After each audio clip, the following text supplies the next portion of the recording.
Bienvenue sur votre émission Si on en parlait qui reçoit aujourd'hui le ministre d'État, M. Mamou Cissé, leader du PSD Djantbi. M. Cissé, merci d'avoir accepté notre invitation. L'actualité, vous le savez, il y a le retour de Talla Sylla, leader politique, qui propose un référendum sur la candidature du président Abdoulaye Wade. Qu'est-ce que cela vous inspire? Tout d'abord, je tiens à vous remercier pour cette invite. Dire que aussi je suis agréablement surpris de voir tout le matériel et tout ce qui se passe à TFM. Ceci étant dit, la question que vous me posez, je respecte le point de vue de Talla Sylla. Cependant, je peux ne pas le partager pour différentes raisons. Nous sommes déjà à 90 jours de ces élections. Et ensuite, je pense que ce qu'il y avait à régler, à être réglé, il n'en reste qu'une. C'est-à-dire la saisine du Conseil constitutionnel pour valider les candidatures qui lui seront proposées. Donc, je respecte le point de vue de Talla Sylla, mais je ne partage pas.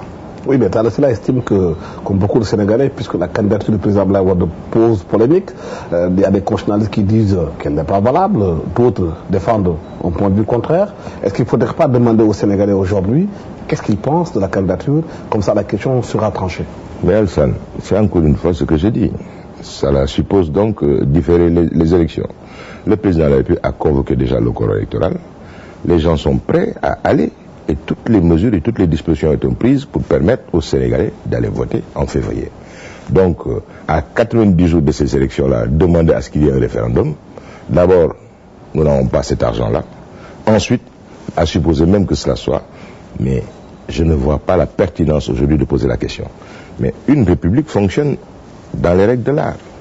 Il y a aujourd'hui qu'on a conféré cette responsabilité de valider ou d'invalider les candidatures à une institution.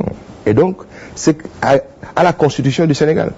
Essayons, Alassane, de respecter d'abord les fondamentaux de notre Constitution.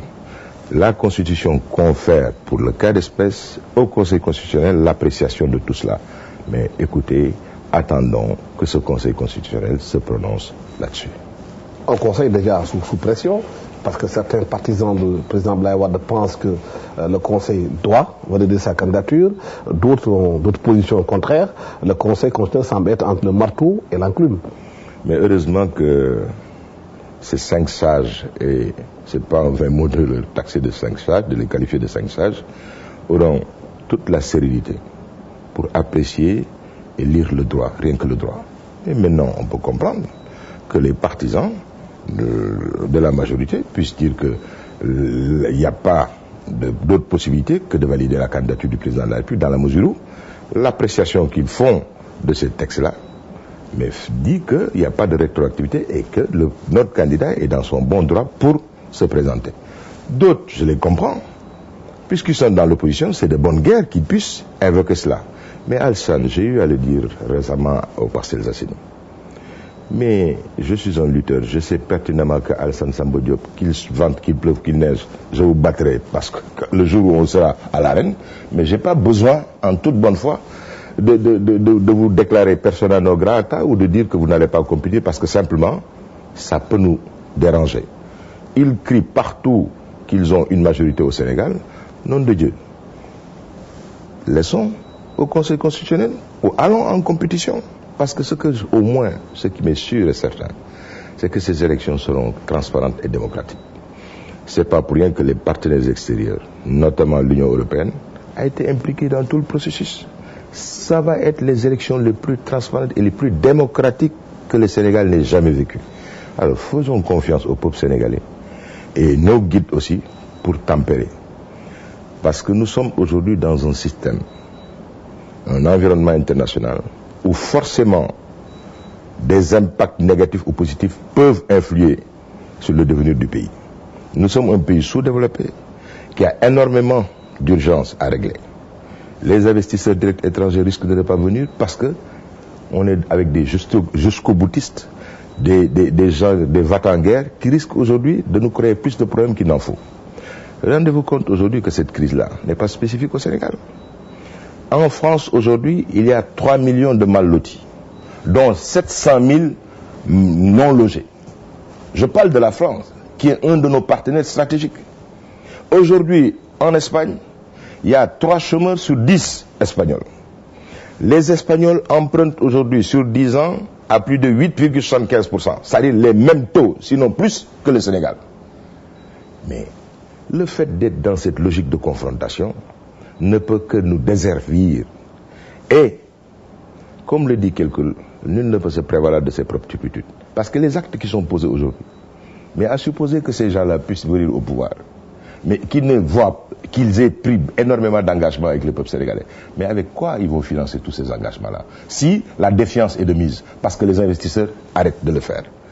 Ensuite, je pense que ce n'est pas les priorités qui manquent dans ce pays pour que tous les jours qu'on nous parle de la recevabilité de la candidature d'Abdoulaye Wade, des échéances à 90 jours. Ce n'est pas possible.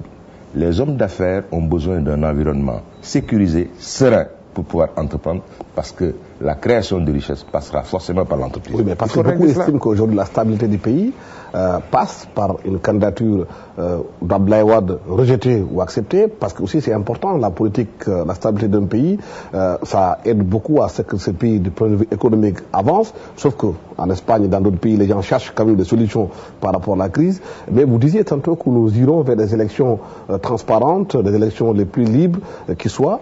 Mais certains contestent cette affaire et disent qu'aujourd'hui, qu'Abdoulaye Wade a refusé le bulletin unique qui permettait justement d'aller vers des élections beaucoup plus transparentes, moins coûteuses en termes de dépenses concernant les bulletins de vote.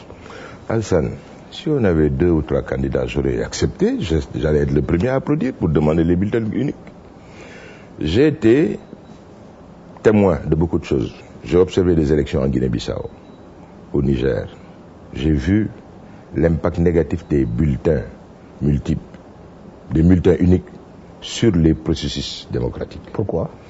Parce que dans nos pays, le propre c'est que 70, pour ne pas dire 90% de la population est analphabète.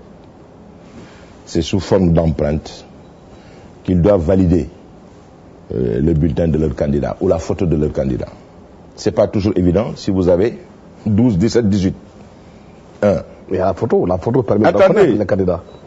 Mais sur une dimension, vous ne pouvez pas avoir une photo sur du, comment on dit, A4. C'est pas possible. Donc dès l'instant que vous n'avez pas la photo sur une A4, il est très difficile. Alassane, vous êtes un intellectuel, c'est possible, et c'est le moins qu'on puisse dire, que vous puissiez identifier rapidement le candidat de votre choix, etc. Mais c'est pas toujours évident parce que je l'ai vécu, j'ai été observateur. Ceci a permis d'abord sur le Niger, sur 72 heures, pour ne pas dire 4 jours, de ne pas disposer d'informations fiables quant à ces élections-là. C'est un problème. En Guinée-Bissau, ça a été pire. Moi, je ne suis pas pour les bulletins uniques. Et à supposer, quel est le problème? Dès l'instant que... Mais voyez-vous, la couverture médiatique que vous avez faite lors de ces élections municipales, et même présidentielles, ont permis à ce que les Sénégalais puissent avoir en temps réel la totalité des informations partout. Mais c'est à ce moment-là, et à ce moment-là seulement, qu'il faudra faire confiance aux Sénégalais. Et ils auront à se prononcer comme il se doit. L'autre interrogation que vous disiez tout à l'heure, nous sommes dans un environnement où effectivement, ces élections, parce qu'ils auront un impact et une influence sur notre devenir, d'autres ont tout intérêt aujourd'hui à être dans cette logique de contestation. Mais qui a intérêt aujourd'hui à brûler le Sénégal? C'est peut-être ceux qui ont des échéances immédiates. Le Sénégal, qu'on le veuille ou non, vivra au lendemain de février. Ce Sénégal-là ne nous appartient pas, nous l'avons emprunté à nous, aux générations futures. Est-ce qu'on aura la capacité de le rendre en mieux, du point de vue des infrastructures, du point de vue de la macroéconomie, du point de vue social, économique, etc. Mais ça dépendra de notre capacité aujourd'hui à transcender, à dépasser un certain nombre de choses. Mais que Jean ou Paul, compte tenu du fait qu'il a des échéances immédiates, qu'on accepte qu'il brûle le Sénégal, je ne peux pas le partager. Mais est-ce que vous pensez pas qu'Abdoulaye Wade, à son âge, aujourd'hui, vu son expérience, aussi sur le plan politique, est le premier gage de la sécurité et de la paix dans ce pays? Mais tout à fait. Mais je suis d'accord, et c'est la raison pour laquelle je pense qu'il a appelé au dialogue. lors de la Tabaski. Il l'a fait il y a 1 an. Le problème qui se pose, c'est que les gens, c'est pas décence. Je ne suis pas d'accord qu'on me dise, oui, il faut. Et je pense que s'il est têtu comme moi, il n'acceptera jamais qu'on lui mette un couteau à la gorge. La liberté de penser et de ton est quand même, fait partie intégrante de l'individu. Moi, il y a des choses que je ne peux pas accepter. Et au nom de quoi devrait-on se réveiller pour décréter que Alassane Samba Diop ne passera plus aujourd'hui à TFM? Parce que je l'aurais décidé. Ça veut dire quoi? Nous sommes en démocratie. On a déjà s'appuie sur la loi. Il parle de la loi. Mais cette loi-là, on l'interprète comme on veut. Et selon le camp où on est. C'est la raison pour laquelle, dès l'instant que tout le monde s'est prononcé là-dessus, et tout le monde a pensé que son candidat était dans les bonnes dispositions, mais laissons maintenant l'arbitre lire le droit. Mais quand même, si vous avez des constitutionnalistes qui ont travaillé sur le projet, qui ont rédigé la constitution avec le président Abdoulaye Wade, comme le professeur Babacar Gueye, qui est reconnu dans le monde comme étant l'un des grands constitutionnalistes de ce pays, Pape Dembessi, qui a travaillé avec lui, qui a rédigé la constitution avec lui, eux tous disent que sa candidature n'est pas valable. C'est quand même des gens qui ont écrit la constitution avec le président. Mais c'est pas... Je ne peux pas aujourd'hui me fier à leurs propos pour en faire vraiment ma bréviaire ou une Bible. Ces gens-là, par leur démarche, sont forcément partisans. Le premier a eu à travailler aux côtés du président de la République. Pourquoi aujourd'hui il est comme ça, je ne sais pas. Le deuxième, je pense qu'il a même été coopté quelque part comme responsable de la médiation ou responsable de la recevabilité de la candidature d'une structure qui était parallèle à Benon.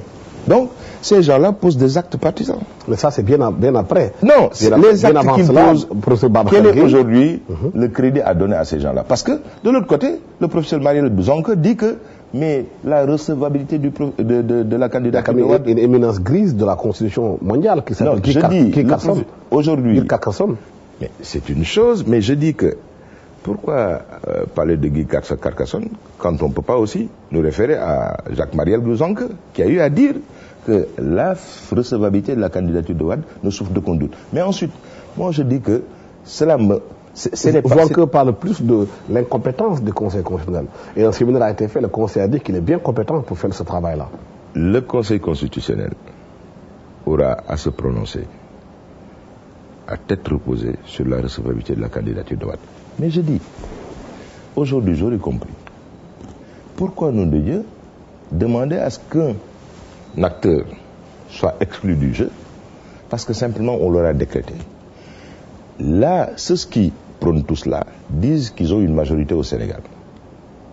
Mais attendons ces élections pour voir qu'il y a réellement la majorité au pays. Est-ce que vous pensez, Mamour Cissé, qu'il est raisonnable, à 90 ans, de vouloir briguer le suffrage des Sénégalais où il y a plus de 55% ou de 70% de jeunes? Vous savez, je vais vous dire une chose.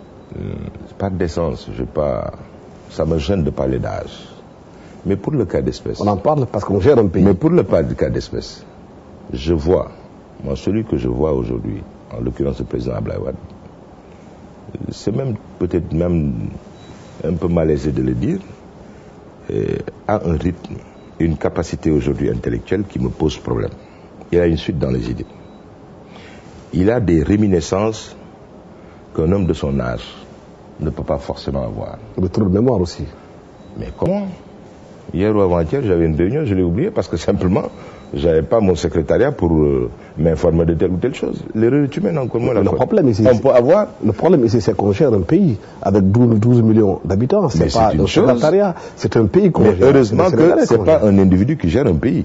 Et puis un président de la République définit les grandes orientations du pays. Et il appartient maintenant à un gouvernement, en l'occurrence le Premier ministre et ses démembrements, de faire le travail qu'il faut. Vous définissez les grandes orientations, vous arbitrez.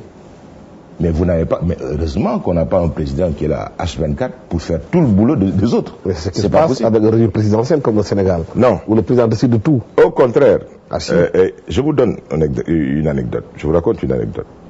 Mais aujourd'hui, beaucoup de gens pensent que le président Abdoulaye Wade peut, du jour au lendemain, faire venir Alassane Samba Diop et lui signer un chèque de 80 milliards de francs CFA.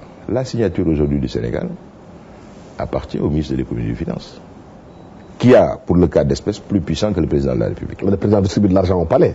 Non, ça c'est sa caisse noire, qui n'a pas de caisse noire. Mais pour revenir à votre question, Abdoulaye Wade, aujourd'hui, c'est moins son âge qui doit poser problème que sa capacité. C'est important aussi. C'est une chose, je dis, que sa capacité à pouvoir gouverner, à régler le problème du Sénégal. Moi, je vois quelqu'un qui, vous discutez d'économie aujourd'hui, de l'économie, il peut passer aux mathématiques, à plus forte raison, aux arts et à la culture. Mais celui-là, quand on me dit qu'il est grincheux, gâteux, il ne peut plus gouverner le pays, cela me pose un problème. Ensuite, Alassane, au nom de quoi devrions-nous avoir le monopole du cœur? Laissons au peuple sénégalais d'apprécier et de dire, si Wade leur convient, mais ils lui donneront une majorité. S'il ne leur convient pas, mais on le donnera à Jean Paul. C'est important de faire la part des choses. Les gens ont eu à dire, regardez, moi, il y a 1 an, 2 ans, j'ai vu dans des journaux titrés que Wade a racheté les dents de la mer pour sa famille. Que nenni. Aujourd'hui, on se rend compte que, mais c'était par souci de préserver un patrimoine, parce que Senghor est un patrimoine. À plus forte raison, c'est bien qu'ils sont autant un patrimoine. Le fait d'en faire aujourd'hui un musée permet à tous ceux qui vont aller là-bas, mais de rencontrer cet homme exceptionnel qu'est Senghor. Il l'a consacré comme Colombelli des 2 églises. Mais qu'est-ce qu'on n'a pas raconté là-dessus? Qu'est-ce qu'on n'a pas raconté? Donc, des fois, il y a beaucoup d'intoxication. Ce qui est certain, et j'y crois fermement, Alassane, combien de fois j'ai eu à dire que le peuple sénégalais aujourd'hui est en avance sur ses politiques. Laissons au peuple sénégalais apprécier. Et ce peuple que j'ai vu, dont je fais partie, a cette capacité de faire ce qu'il y a à faire, de poser les actes qu'il y a à poser, mais sans problème, mais sécuriser aussi ce qu'il y a à sécuriser. Oui, mais le peuple sénégalais aussi est inquiet par rapport à la situation où il n'y a pas de dialogue entre le pouvoir et l'opposition. Le président Wade, en 12 ans, a lancé des appels, plus d'une vingtaine d'appels, mais l'opposition n'a jamais cru à l'appel d'Abdoulaye Wade. Parce que pour eux, c'est justement des ruses qu'il est en train de faire, ou bien pour des conditions qui font que le dialogue ne peut pas avoir lieu. Bon, et tout récemment, il a dit qu'il voudrait donner Ousmane Tanor Dieng et Moussa Agnès, ministre d'État. Les gens pensent que c'est de la rigolade. Oui, mais vous savez, quand un dialogue, pour qu'il y ait un dialogue, il faut qu'il y ait de part et d'autre des dispositions. Le président de la République l'a fait. Je pense que quand même, ils auraient pu accepter ce dialogue-là jusqu'à preuve du contraire et prendre à témoin le peuple sénégalais. Ne pas de manque de sincérité. Non, c'est une chose. Moi, je dis, je te prends au mot. Vous m'appelez au dialogue. Mais je pense que le Sénégal est aujourd'hui à la croisée des chemins. Il y a énormément d'urgences sur lesquelles il y a une nécessité d'avoir au moins le point de vue de l'opposition sur les grandes orientations macroéconomiques. Est-ce qu'aujourd'hui, il y a une pertinence de rester toujours dans la zone franc? Les réserves que nous avons aujourd'hui avec la Banque centrale sont placées, est-ce que sont placées judicieusement? Quelle est aujourd'hui la politique diplomatique du pays, surtout au niveau de notre voisinage? C'est autant aujourd'hui d'actes, de grands principes sur lesquels un pouvoir aurait pu avoir vraiment l'oreille attentive de l'opposition pour qu'on le voit. Mais pour l'opposition, il n'y a pas eu justement de sincérité dans cet appel de dialogue. C'est souvent de la ruse. À chaque fois que le président est dos au mur, appelle au dialogue. Non, là, quel est le président n'est pas dos au mur, il gouverne, il n'y a pas de problème au Sénégal. Il a pensé, compte tenu de ce que nous venions de dépasser, c'est-à-dire la Tabaski, qu'il fallait avoir une paix des braves, autant que faire se peut, mais avoir un consensus sur l'essentiel, mais aller aussi individuellement ou collectivement à notre dispersion à des élections présidentielles. Le mois du 23 juin quand même qui a eu lieu dans ce pays, qui a fait qu'aujourd'hui un projet qui était proposé a été retiré. Comme c'est important ça. Mais Alassane, c'est la raison pour laquelle je dis faisons confiance au peuple sénégalais. Ce peuple qui est descendu dans la rue le 23 parce qu'il n'était pas d'accord sur une forme de constitution, ce même peuple-là est capable demain, mais de voter positivement ou négativement, selon la sensibilité que nous avons. C'est la raison pour laquelle je dis, tout doit venir, tout doit débuter vis-à-vis du peuple sénégalais, tout doit retourner au peuple sénégalais.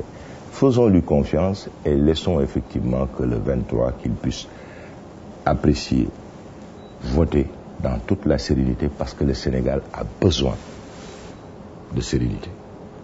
Mais une opposition hétéroclite, qui n'a pas les mêmes ambitions, qui n'ont pas eu les mêmes parcours, où effectivement ceux-ci ont des préoccupations immédiates. D'autres ont une vision qui est toute différente, mais d'autres, des anarchistes.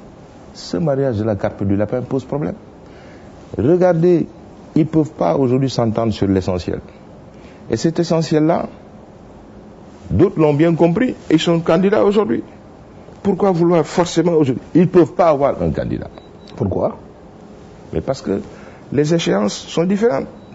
Les ambitions sont différentes. Il ne peut pas y avoir de cela.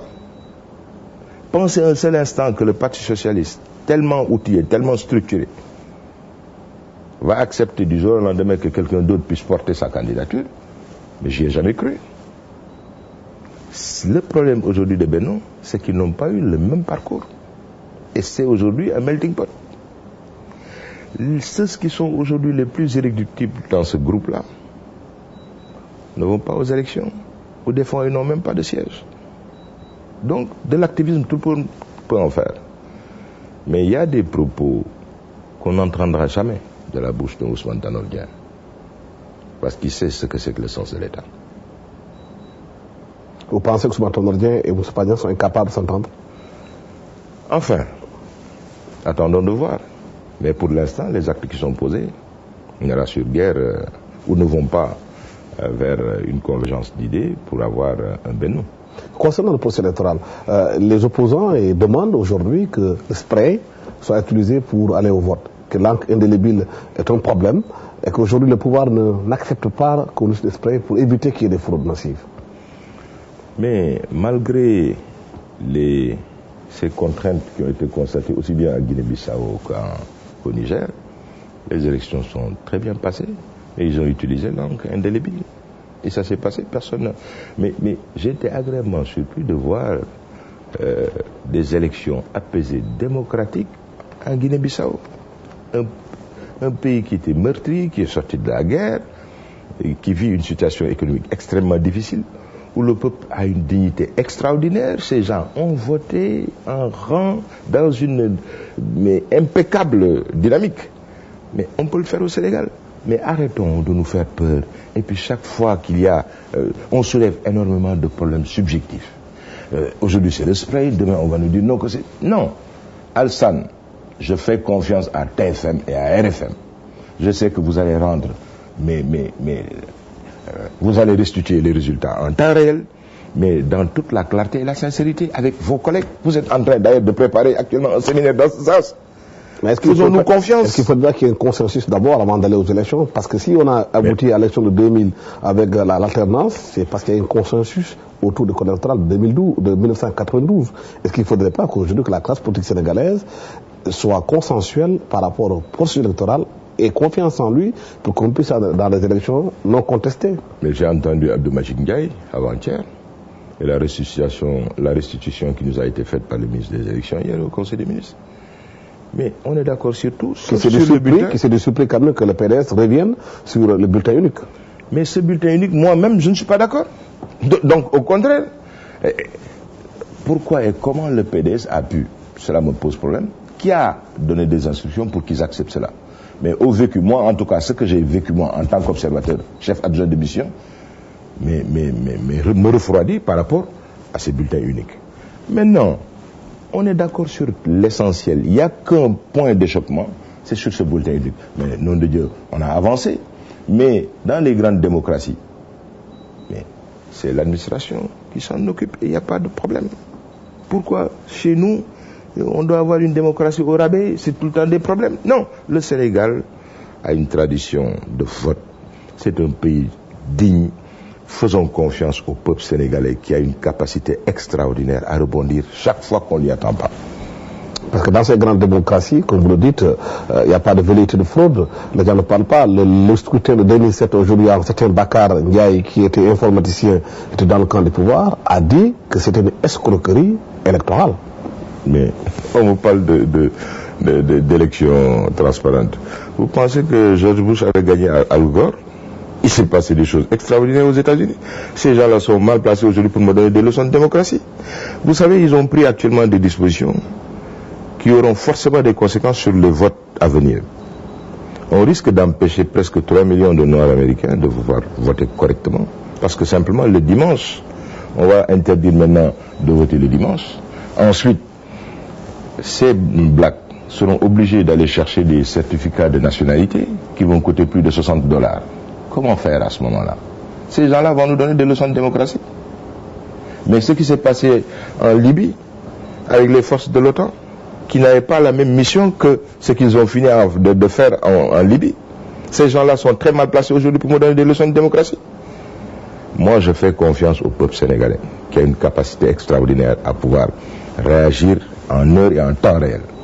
Faisons-lui confiance, mais faisons confiance aussi à cette presse indépendante que vous avez, dont vous représentez, et vous faites partie aujourd'hui de ces meilleures têtes. On vous respecte, votre émission est très bien suivie aujourd'hui.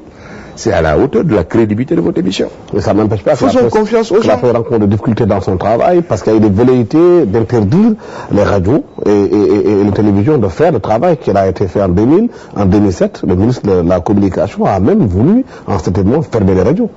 Mais aujourd'hui, malgré tout cela, vous existez. Et vous êtes devenu incontournable sur l'échiquier politique, sur l'espace audiovisuel sénégalais. C'est parce que vous avez mis l'accent sur la qualité. Les gens vous écoutent. Vous avez un programme intéressant, alléchant. Mais Alassane, ce pouvoir-là que vous dites qu'ils vous ont, au départ, créé des problèmes, est revenu sur tout cela. Peut-être quand on leur a expliqué les objectifs et comment ça se passait, les choses ont changé. Moi-même, en tant que parlementaire, on m'avait fait comprendre des choses. Est-ce que ce ne sont pas les mêmes choses qu'on avait fait comprendre à l'autorité, pour qu'elle soit hésitante pour faire? Qu'est-ce que vous avez fait comprendre d'ailleurs que bon, c'était d'autres personnes qui étaient derrière cette télévision. Moi, je l'ai entendu. Ça, c'est le président qui l'a dit, sans preuve. Non. Est-ce que c'est le président? Moi, quand je l'entendais, c'était pas avec le président de la République. J'étais vice-président de l'Assemblée nationale, j'ai présidé des sessions.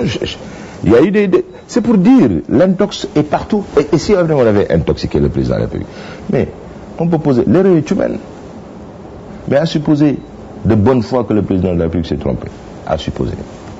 Mais aujourd'hui, le mérite, c'est que vous existez.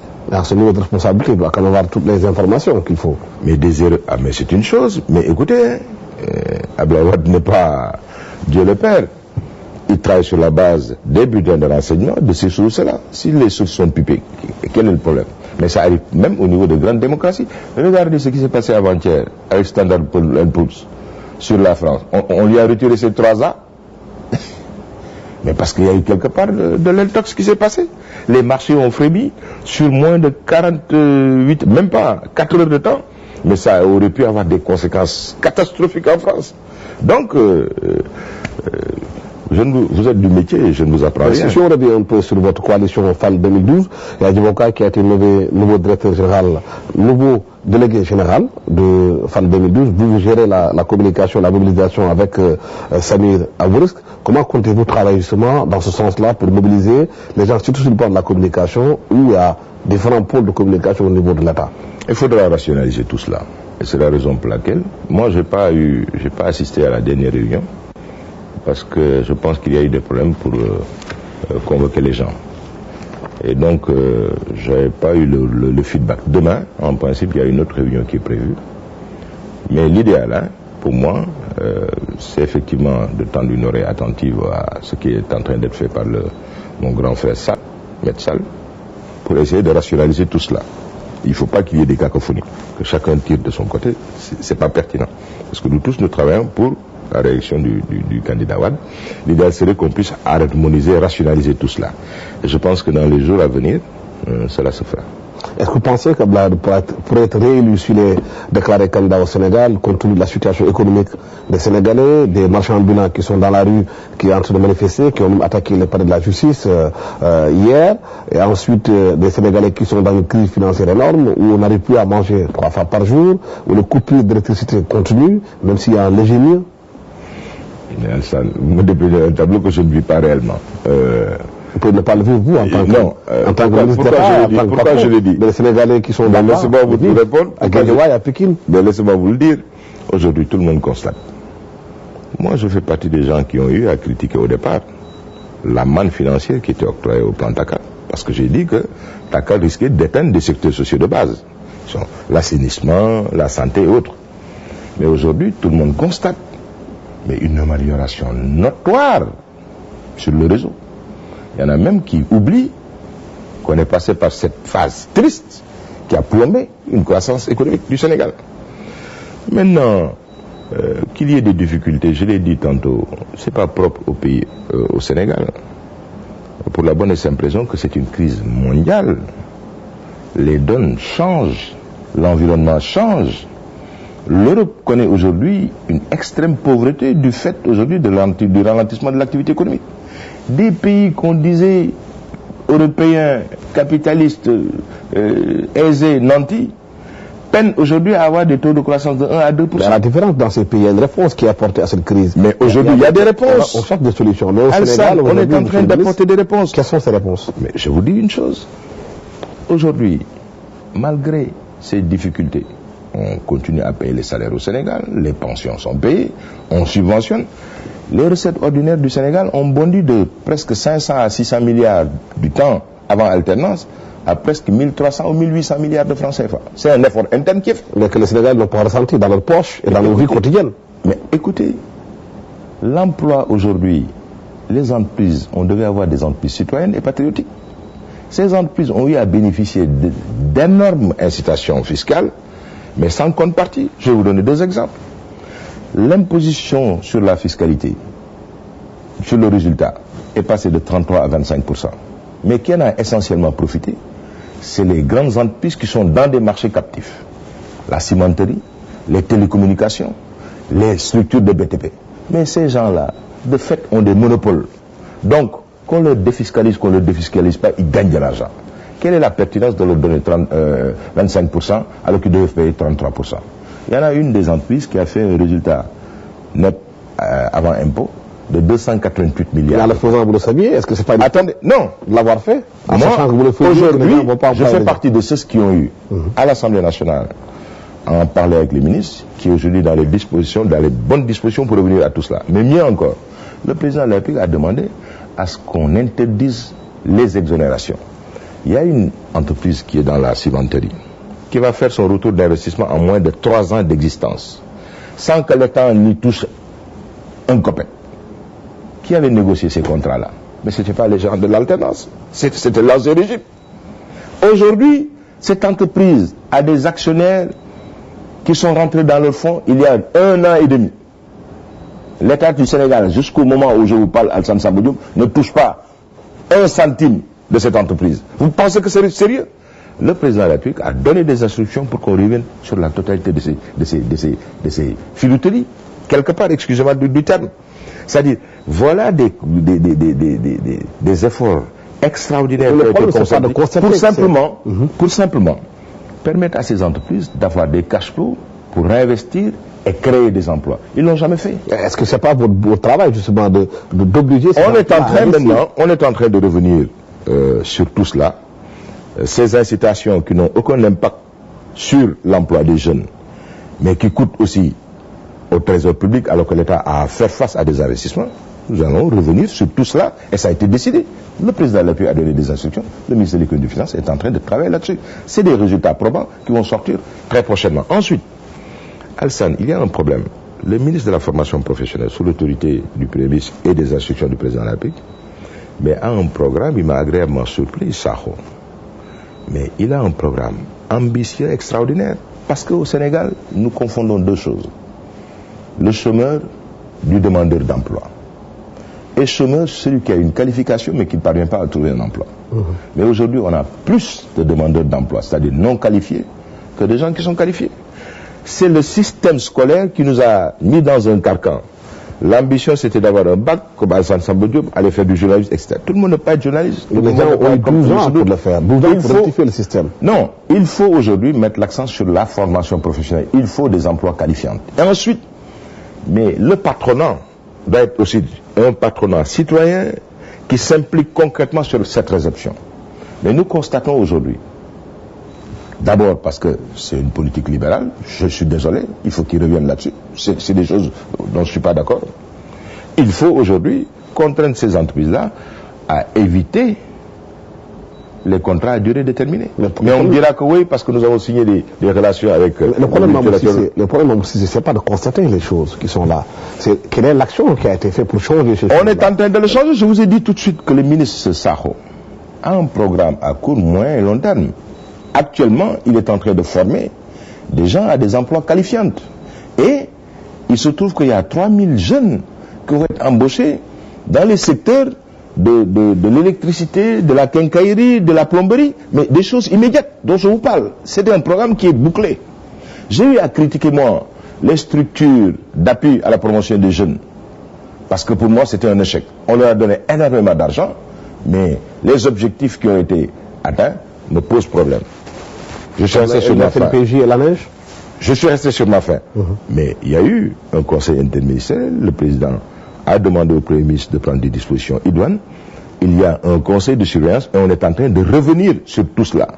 Nous allons mettre l'accent sur les emplois à haute intensité de main-d'œuvre. Tout cela, à 3 mois des élections, est-ce que ce n'est pas une gouvernement politicienne? Mais pas du tout. Un État a des préoccupations de court, moyen et long terme. Donc il se trouve que ça fait partie du panier. C'est pas pour rien qu'on est en train de voter le budget à l'Assemblée nationale. Ce budget qui a été validé à l'Assemblée nationale, mais il faudra forcément l'utiliser. Le budget qui fait la part belle aux institutions de la République, surtout à la présidence de la République, 90 milliards de francs CFA, les gens pas de train de vie de l'État qui est dispendieux. Alsan, est-ce que vous savez combien de services sont rattachés à la présidence de la République? Mais tout ce qui est en train d'être fait aujourd'hui par l'APIX, les déguerpissements, les subventions, les dédommagements, ils sortent d'où? Du budget de la présidence de la République, Alsan. Il y a mais l'agence de sédentarisation des marchands ambulants est par exemple rattachée au secrétariat général de la présidence de la République. Ils posent des actes, ils sont en train, aujourd'hui Petersen, en moins de 3 mois, ils vont leur permettre de rentrer.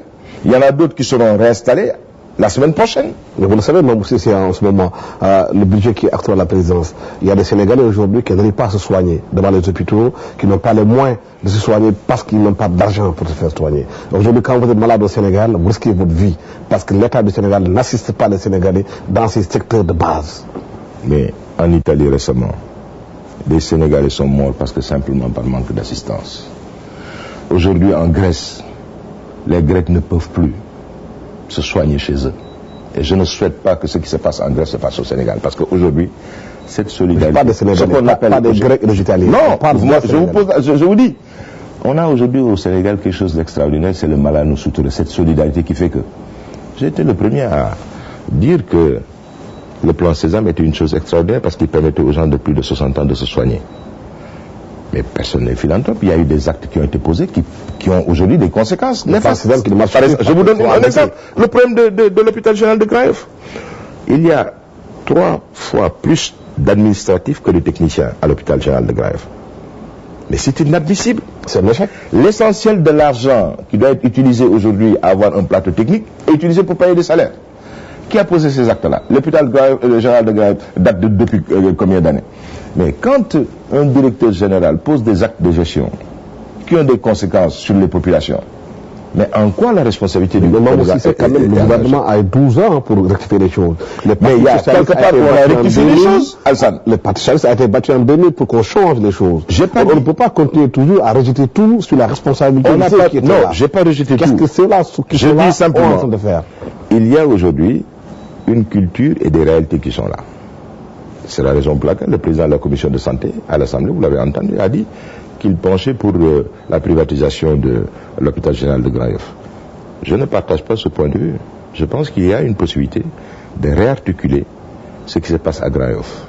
L'excédent, faire des contrats au trop-plein de personnel qu'il y a là-bas, leur permet d'aller faire ailleurs autre chose.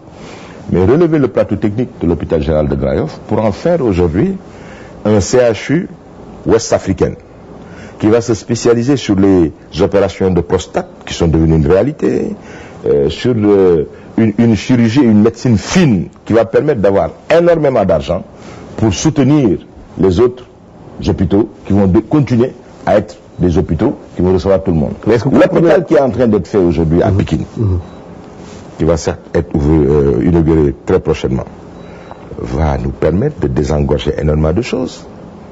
Mais une entreprise, pour qu'elle fonctionne, il lui faut des recettes. Les subventions ne peuvent pas tout faire. Il y a un minimum, et cela repose maintenant le problème de l'assurance universelle de santé. Il faut qu'on réfléchisse. À l'instar de la Côte d'Ivoire et du Niger, qui comptent le faire, le Gabon l'a bien réussi. Imaginez aujourd'hui une mutuelle qui permette aux populations quand même de contribuer, ne serait-ce que symboliquement, mais par ce qu'on appelle l'effet de péréquation. Mamour Cissé et Alassane Samba Diop, qui ont des salaires qui dépassent 500 000 francs CFA, auront à apporter plus de solidarité pour permettre à Modou Gadiaga, qui est un petit tailleur ou qui est au chômage, de pouvoir se soigner. Ça, c'est une piste et on est en train d'y réfléchir. Mais est-ce qu'on pourrait aujourd'hui malheureusement, quand vous le posez, on va vous dire que oui, c'est des annonces, c'est des effets d'annonce par rapport aux élections présidentielles qui vont se passer. Mais c'est des choses qui sont en chemise.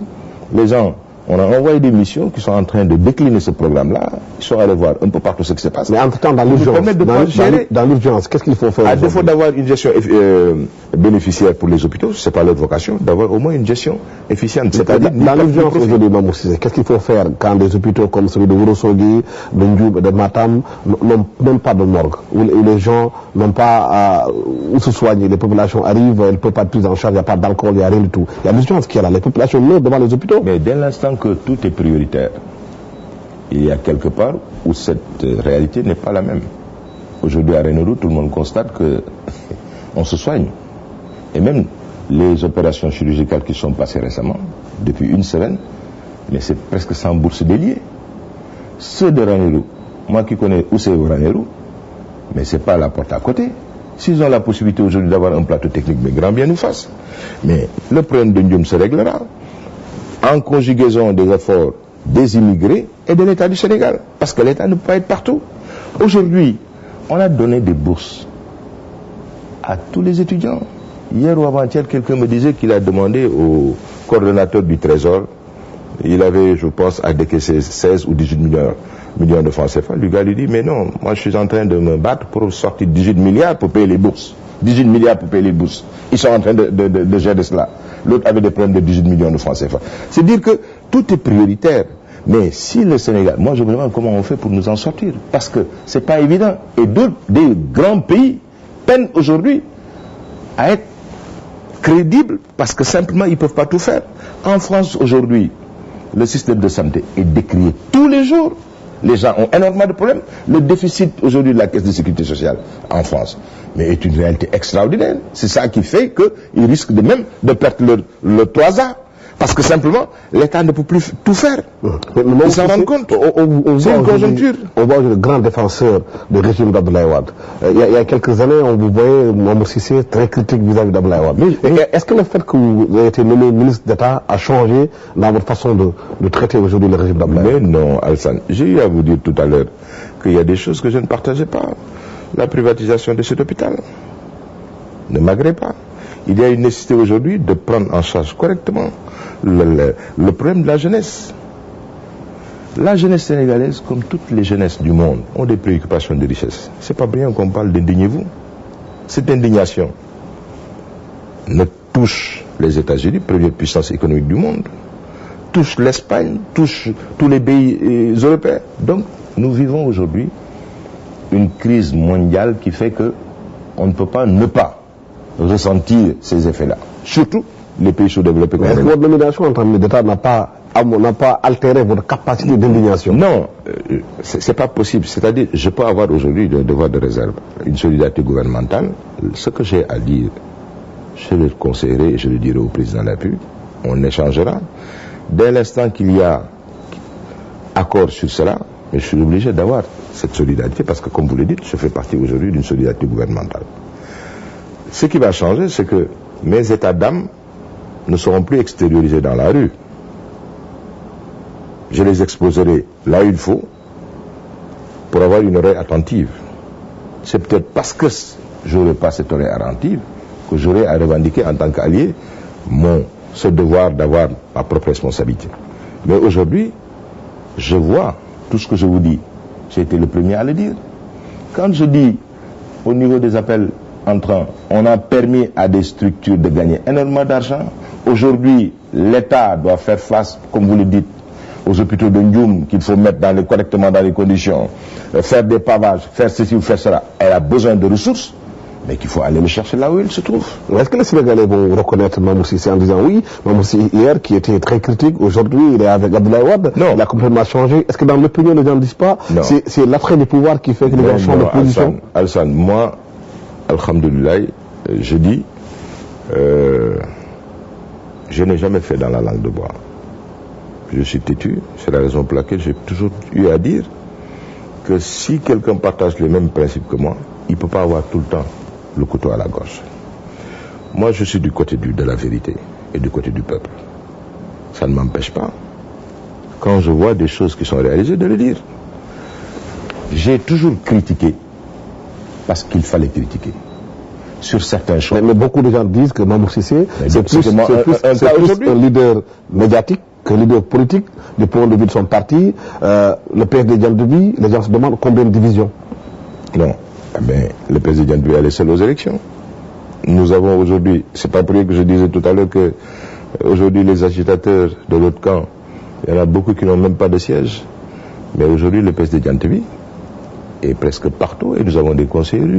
Qu'est-ce qui peut refléter la vitalité d'un parti politique? Parce que vous êtes plus sur les médias, en train de parler. Au contraire, les gens disaient, non, moi depuis combien de temps je ne suis pas sorti dans les médias? Depuis combien de temps vous ne nous entendez pas? Au départ, à la création de notre parti, il fallait exister. Donc, nous avons été un des rares, sinon le seul parti médiatiquement. Le seul parti mais on est allé aux élections. Nous, on s'est créé, en moins de 6 mois, on est allé aux élections. Je suis aujourd'hui député, non pas d'une coalition, mais de mon parti. La preuve, celui qui me remplace, c'est notre responsable, Vélingara. Vélingara, dans les régions du Sud, si on n'est pas deuxième, on a toujours été troisième, sinon on a gagné. Nous avons des conseillers municipaux aujourd'hui et des conseillers ruraux partout. Comment est-ce qu'on identifie? Beaucoup disent que le parti, c'est Mamou Cissé, c'est Abba Cissé. Mais c'est que nenni. Je vous raconte une anecdote. La fois dernière, le collectif des enseignants de notre parti organisé une manifestation au siège du parti. J'avais dit au responsable des cadres, Morsila, que je ne viendrais pas. Parce que si je venais présider cela, les médias risquaient de venir vers moi que vers le responsable du collectif des enseignants ou vers Morsila. Il m'a dit non, mais monsieur le président, vous êtes obligé de venir présider cette rencontre. J'y suis venu.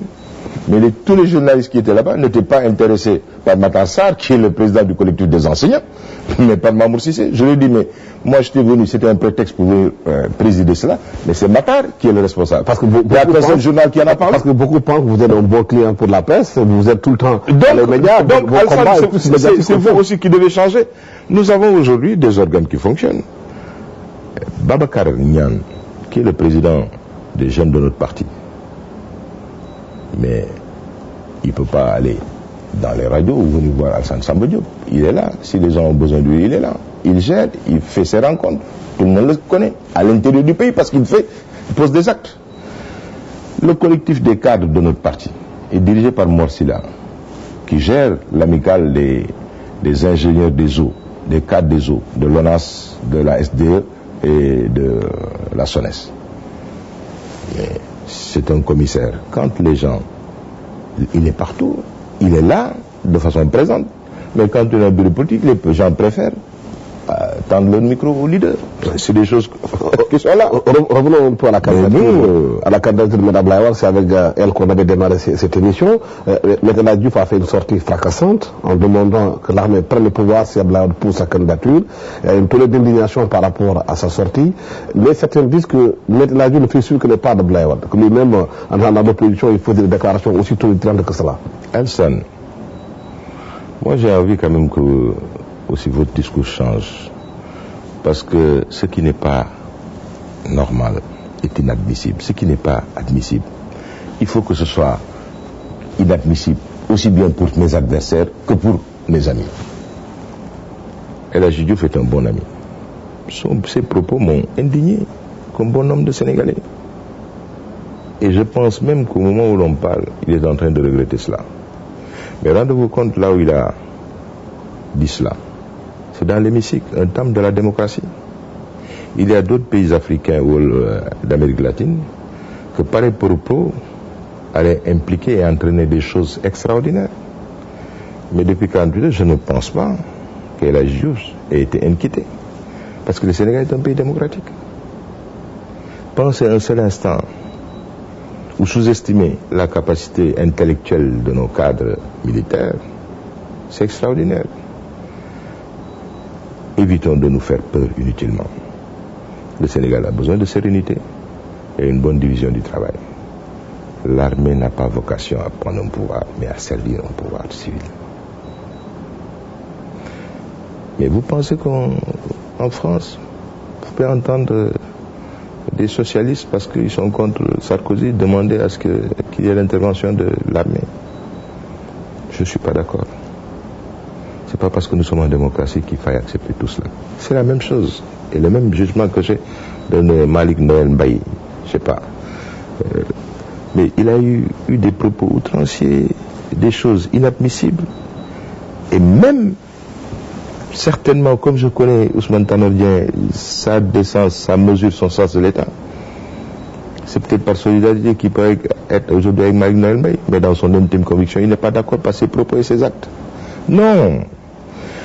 On ne peut pas dire touche pas à ma constitution et être le premier à fouiller du pied les fondamentaux de notre constitution. Un démocrate, on est démocrate ou on ne l'est pas. Mais quand on est démocrate, mais on accepte les règles du jeu. Est-ce que c'est là même qui sont les garants de la constitution qu'ils passent tout le temps à fouler cette constitution au pied aussi? Alsan, je dis qu'il y a un problème.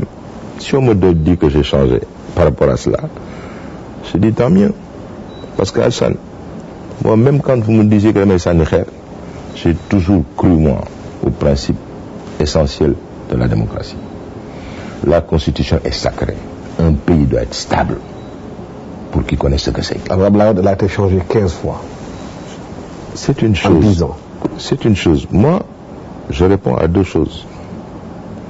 Ce que vous m'avez dit sur M. El Hadji Diouf me peine. Mais il l'a dit dans un contexte, il l'a dit au temple de la démocratie. Ça veut dire qu'il savait ce qu'il faisait. Dans d'autres pays, cela allait créer énormément de problèmes.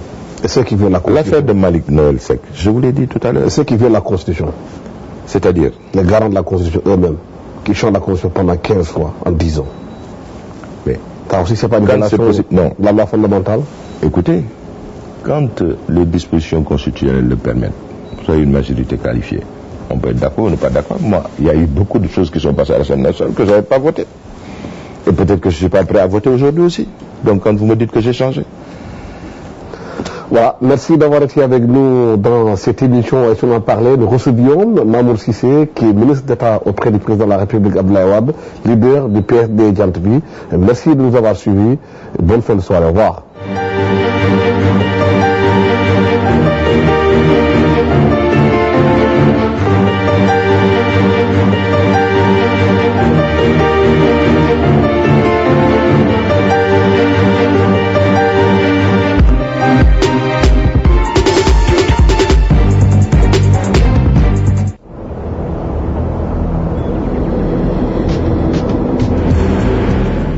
Espace et Vie, c'est la toute nouvelle émission que vous propose la TFM. Vous aurez des débats, des commentaires, des analyses, de grands reportages, des focus, des découvertes. Espace et Vie, c'est la toute nouvelle émission sur l'environnement que vous propose la Télé Futurs Médias.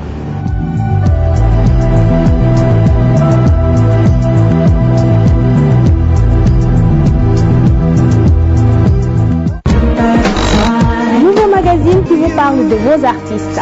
Dans chaque numéro, Totalissime s'arrête quelque part dans le monde pour revisiter le répertoire d'un artiste de renom.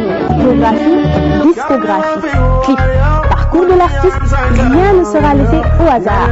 Alors, je vous donne rendez-vous en novembre sur la TFM et ça sera dans Totalissime.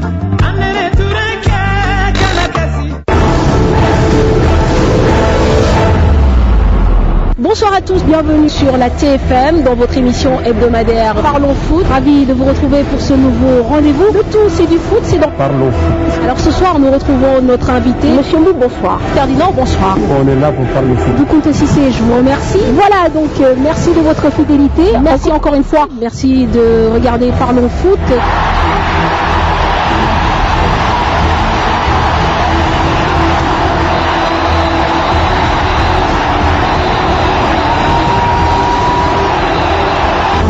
Parlons Foot, c'est fini pour ce soir. On se donne rendez-vous la semaine prochaine. Au revoir.